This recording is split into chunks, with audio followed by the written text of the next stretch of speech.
بسم اللہ الرحمن الرحیم۔ ناظرین، امام حسین علیہ الصلاۃ والسلام نے ایک چھوٹا سا شیر رکھا ہوا تھا جس کا نام ابو الحارث تھا۔ اس کو مولا علیہ الصلاۃ والسلام سے بہت پیار تھا۔ چونکہ مولا حسین علیہ الصلاۃ والسلام کا گھر مسجد کے ساتھ ہی تھا، وہ شیر باہر بیٹھا رہتا تھا اور وقت گزرتا گیا اور شیر جوان ہو گیا۔ کچھ صحابیوں کو تکلیف اور حسد اتنا ہوا ابو الحارث کا کہ انہوں نے منصوبہ بنایا کہ شیر کو مدینے میں نہیں رہنے دیں گے۔ آخر وہ نبی کریم صلی اللہ علیہ وآلہ وسلم کے پاس آئے اور کہنے لگے کہ یا رسول اللہ، حسین کا شیر جوان ہو گیا ہے اور ہمیں ڈر ہے کہ کہیں ہمیں کاٹ ہی نہ لے۔ جنگل کی چیز ہے اور جنگل میں ہی اچھی لگتی ہے، تو نبی کریم صلی اللہ علیہ وآلہ وسلم اس کو جنگل نہ چھوڑ آئیں۔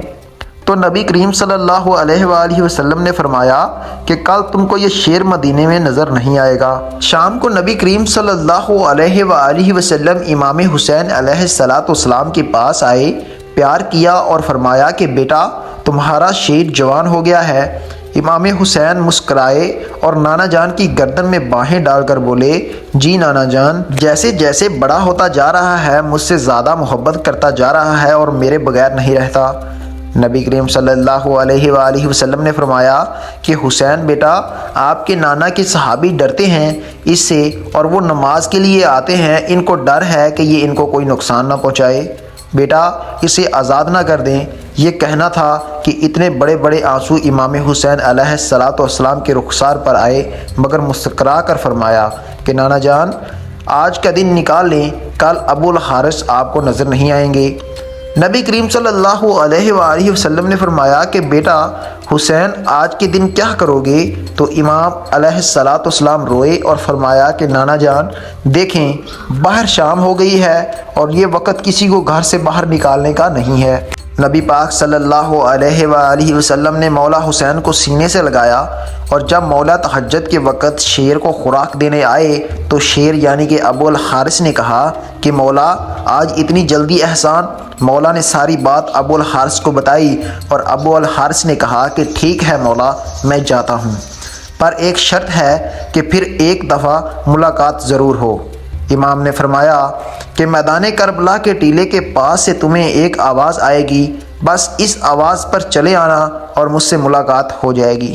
ابو الحارث نے کہا کہ مولا، آواز کون دے گا؟ کیا آپ مجھے آواز دیں گے؟ تو آپ نے فرمایا نہیں۔ تو پھر کیا آپ کا بڑا بھائی عباس مجھے آواز دے گا؟ تو آپ نے فرمایا نہیں۔ تو ابو الحارث نے کہا تو پھر مجھے کون آواز دے گا؟ تو امام علیہ الصلاۃ والسلام روئے اور فرمایا کہ میری 4 سال کی بیٹی سکینہ تمہیں آواز دے گی یا ہماری اماں فیضہ تمہیں آواز دے گی۔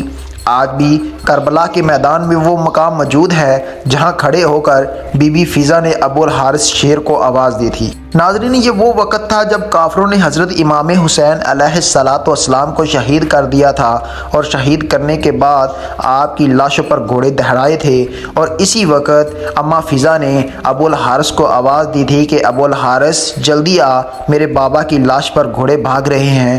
مگر ہائے افسوس، جب ابو الحارث کربلا کی زمین پر پہنچا تو امام حسین علیہ الصلاۃ والسلام کی لاش 7 حصوں میں تقسیم تھی۔ بعد شہادت امام حسین علیہ الصلاۃ والسلام یہ شور و غل برپا ہوا کہ عمر بن سعد کا حکم ہے کہ امام حسین علیہ الصلاۃ والسلام کی لاش پر گھوڑے دوڑائے جائیں اور لاش مبارکہ کو پائمال کر دیا جائے، اور یہ آواز سن کر اہل حرم میں قیامت برپا ہو گئی۔ علامہ مجلسی رخ روایت کرتے ہیں کہ ادریس بن عبداللہ سے روایت ہے کہ جب حضرت امام حسین علیہ الصلاۃ والسلام شہید ہوئے تو لشکر عمر بن سعد نے چاہا کہ آپ کی لاش کو پائمال کر دیا جائے۔ اس وقت جناب فیضہ کنیز جناب فاطمہ زہرا سلام اللہ علیہا نے زینب سلام اللہ علیہا خاتون سے عرض کیا کہ اے محترمہ، کہ رسول خدا نے جب سفینہ غلام آزاد کیا تو ان کی کشتی دریا میں تھی اور ایک جزیرے پر ٹھہری۔ اس جزیرے میں ایک شیر رہتا تھا، وہ سفینہ پر حملہ ور ہوا تو میں نے شیر کو مخاطب کر کے کہا کہ اے شیر، میں آزاد کردہ رسول خدا ہوں، مجھے اذیت نہ دے۔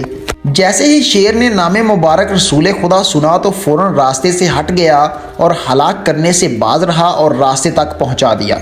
پھر فضا نے کہا کہ اے جانب عالیہ، میں نے سنا ہے کہ ہوائی کربلا میں ایک شیر رہتا ہے، اگر آپ اجازت دیں تو میں جا کر شیر کو آواز دوں، اور ہو سکتا ہے کہ اس واقعہ میں امام حسین کی لاش کو جناب زینب علیہ السلام خاتون نے فضا کو اجازت دی، اور فضا نے تعمیل حکم میں صحرا کا رخ کیا، اور وہ نامعلوم کس قدر مسافت طے کی اور کس طرف گئیں، اور بہرحال شیر تک پہنچی، اور شیر نے دیکھ کر چنگھاڑ ماری، مگر فضا نے با آواز بلند فرمایا کہ اے تجھے پتہ ہے کہ یہ لشکر امام حسین علیہ السلام کی لاش کو پائمال کرنا چاہتا ہے۔